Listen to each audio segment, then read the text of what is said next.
Terrible nouvelle. L'Alsace et la Lorraine cédées à l'Allemagne, tout comme le siège permanent de la France au Conseil de sécurité de l'ONU. Voilà le terrible bilan du honteux traité d'Aix-la-Chapelle, négocié en catimini par Emmanuel Macron et Angela Merkel. Bon, rassurez-vous, il s'agit d'un mensonge, d'une fake news, comme on dit. Comme le disait l'un des inventeurs de la propagande moderne, Joseph Goebbels, plus le mensonge est gros, plus il passe. Ce bobard a été inventé ici, au Parlement européen, sous forme d'une vidéo postée par Bernard Monod, un ancien député du Front National passé à Debout la France.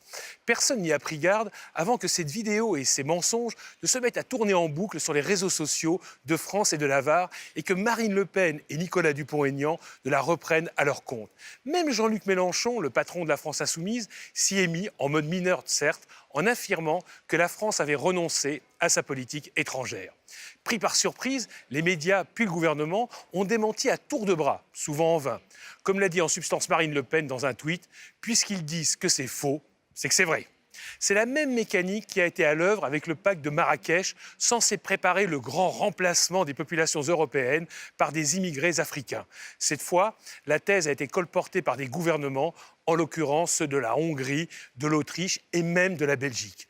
Certains estiment que pour lutter contre les fake news, il suffirait de négocier à ciel ouvert. Mais le précédent du traité constitutionnel européen de 2005 montre que la transparence n'est pas un remède. Ce traité, rappelons-le, a été négocié portes ouvertes entre 2002 et 2004, mais dans l'indifférence générale. C'est lors de l'annonce du référendum que la mécanique à infox s'est mise en marche sans que rien ne puisse l'arrêter. Le complotisme, c'est tellement plus sympa que la terne réalité.